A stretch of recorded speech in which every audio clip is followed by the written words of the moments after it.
Master, kami ay magre-repair ng GBC TV buktot. Ayan. Din, ito pala yung customer natin, si ma'am. Nagpapagawa ng TV. Din ito. Titingnan namin to kung anong problema.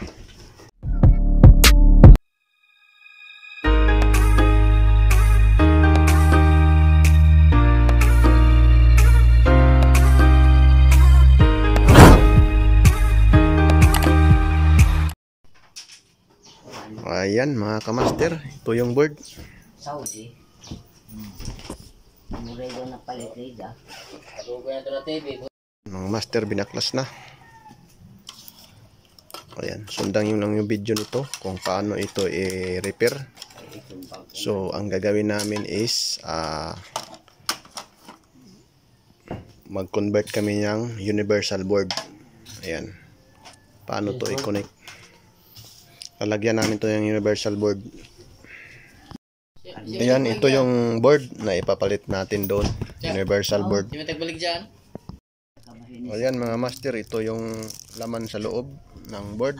Bagong bago to. May remote to. Siyempre may sa CRT socket. May switch. Din may anode cap. Din may mga touch switch.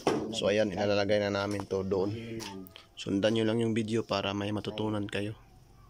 Tanggalin natin yung ground or yung tama nga. Next, natanggal na.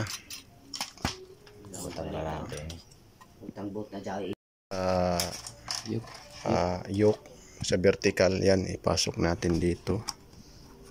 Tingin. Yan. Din yung pula doon dito banda. Ayan. Din ito doon to ilagay. Din itong anode cap naman dito.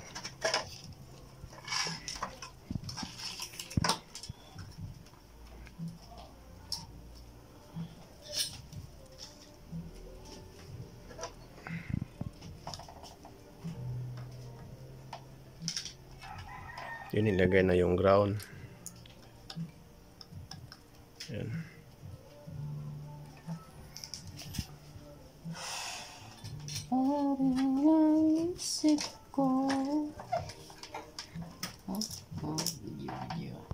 I-install namin yung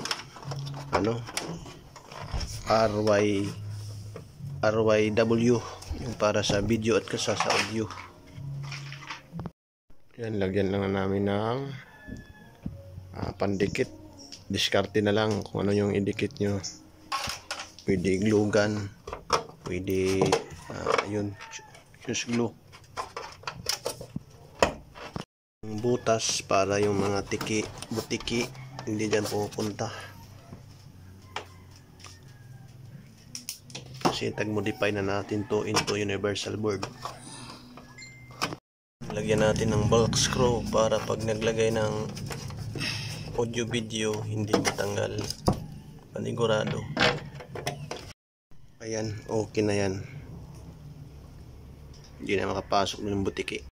Next naman natin gagawin is yung anode cap. Ilagay natin dyan.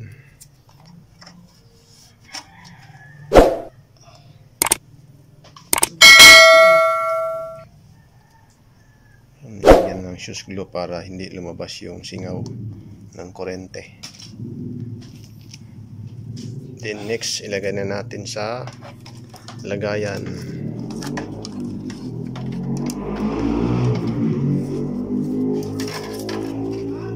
Ilagay na natin yung sensor para sa remote. Yan yun. Testing natin to.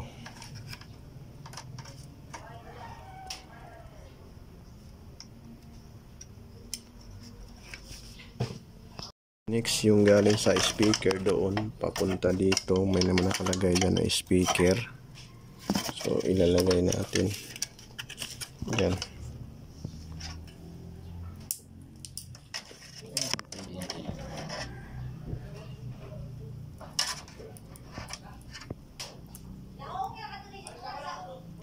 Na ilagay na namin, testing muna. Ayan. Isasaksak na to mamaya.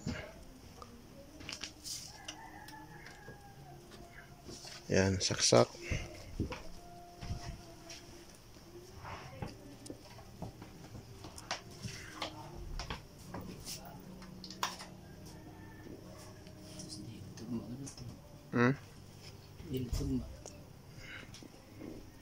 Ayan, hindi tugma yung tack switch. So ibalik yun sa original. Kasi hindi tugma doon sa ito yung bago. Nandun yung luma na isa. Yun. Kaya so ayan. Nesting na. Yun yung bago. Kasaksak na. Tingnan natin kung nagdi-display.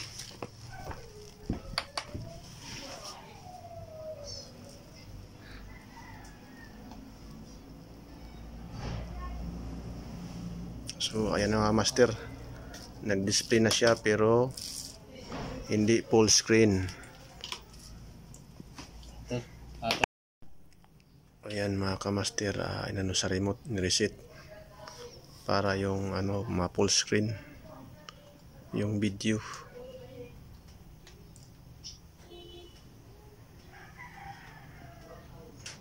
So ayan, sige pa. Ayan mga master, naka full screen na siya.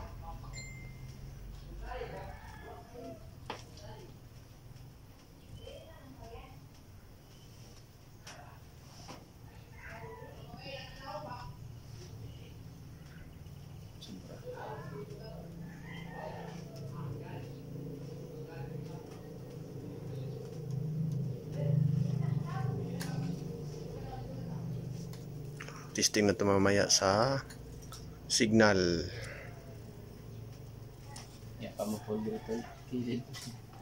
Master, kinuha namin yung mylar capacitor para pangpabukada ito sa full screen kasi may pa dito konti, may naiwan pa na black.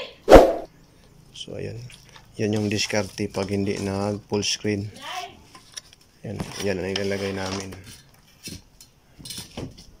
Yung value niya is 400 volt 394G. So kukuha doon sa bagong board, tanggalin din ito yung ipalit para mas lalong magbumuka yung screen niya. So ayan, dyan yan ilalagay. May pala yan, isa pang bakante. Yan lang, dyan ilagay.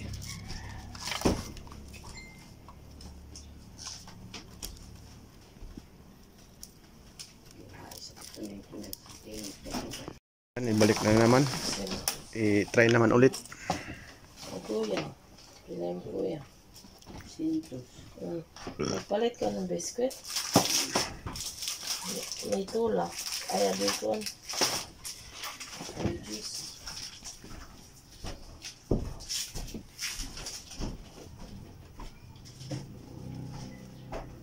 Yan, ito yung tatanggalin, yung buka.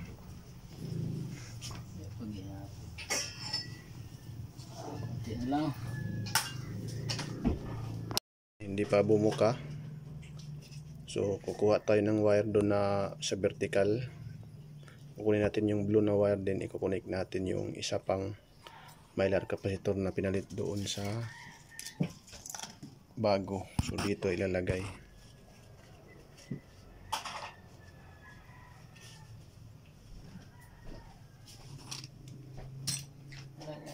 Yan.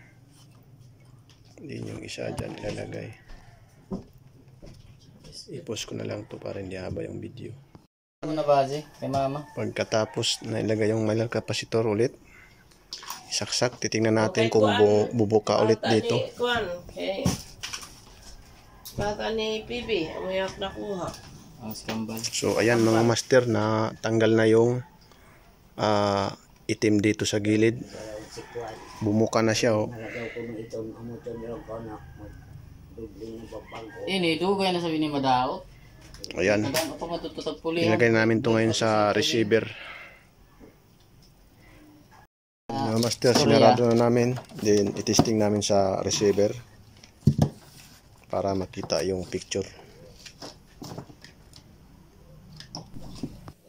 Ayan mga kamaster, may video na. Ginawa natin ng buses para hindi tayo ma-copyright. So hanggang dito lang yung video. Peace out mga kamaster. God bless.